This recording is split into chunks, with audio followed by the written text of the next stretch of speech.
Hey guys!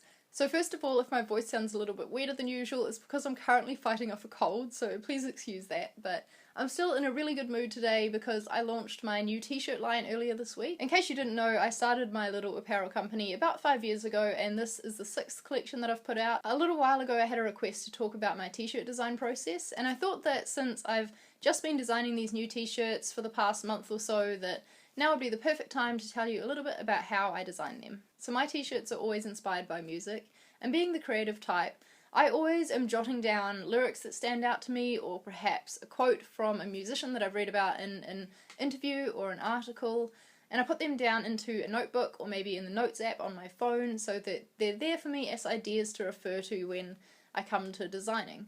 I think doing it that way is much better than sitting down and going, right, I need to design a t-shirt and coming up with the idea on the spot, because that way you've taken note of things that have inspired you so that when the time comes to actually create something, you can look back on those things and get inspiration. There's 5 new designs in a few different colourways. Some of them were really fast to design because I knew exactly what I wanted to do, and others took a lot longer and needed more exploration. The fastest one to design was definitely the logo t-shirt. I knew I wanted to feature a logo shirt in my line because I really liked my little logo that I came up with all those years ago, and I wanted it to be an outline of the logo, and I did it with a brush pen, so I drew it so that it could have more of a handmade feel, and I'm really happy with how it turned out. Another one that I did with a brush pen is this one that says High Def Hopes and Dreams, which is something my friend Charlene wrote a few years ago.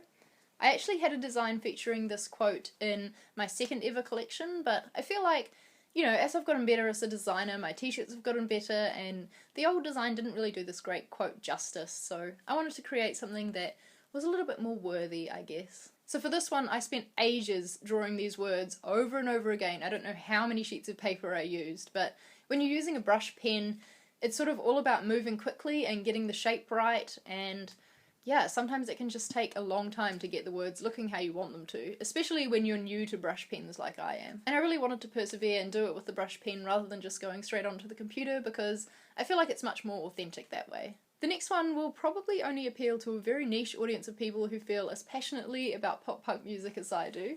It's this one here that says Defend Pop Punk, and I drew this Defend at a type meet, which is hand lettering sort of meetup I go to. So I drew the letters, and before I filled them in, I decided that I actually really liked how they looked just as an outline, so I decided to stick with that, so I just vectorized it, and that's what went on the t-shirt. This one here is another one where I had the idea in my head, but it took a long time to get it down on paper. And actually, though I did start this one on paper, I did a lot of the work for this on the computer, which is quite rare for me. I normally would work for ages on my sketch and redraw that and neaten it up and get it looking right as a sketch before moving on to the computer, but I guess just because this one has a lot of words to it, it was taking a lot of time to keep redrawing it and refining it that way, so I did move on to the computer faster than I normally do with this one. This last one is probably one of my favourites because it's quite different for me, but I'm really happy with how it turned out. Unlike the other shirts, I didn't really have an idea for this one in my head before I started. I knew I wanted to use sound waves, and the sound waves on this t-shirt are actually from a song I love called Growing Up by Fall Out Boy. So I knew I wanted to do something with them, and I was playing around with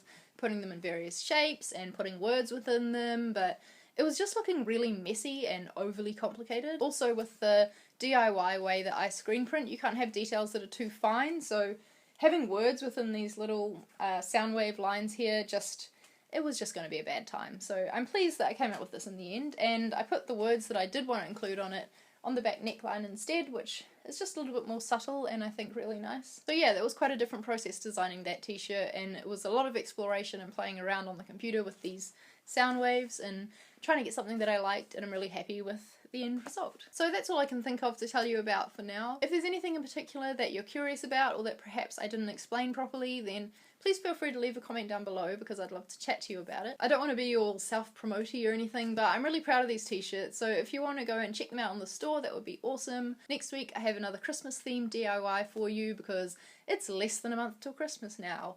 When did that happen? So stay tuned for that on Saturday, and I also have a weekly vlog uploaded on Wednesday, so I will see you then. Bye!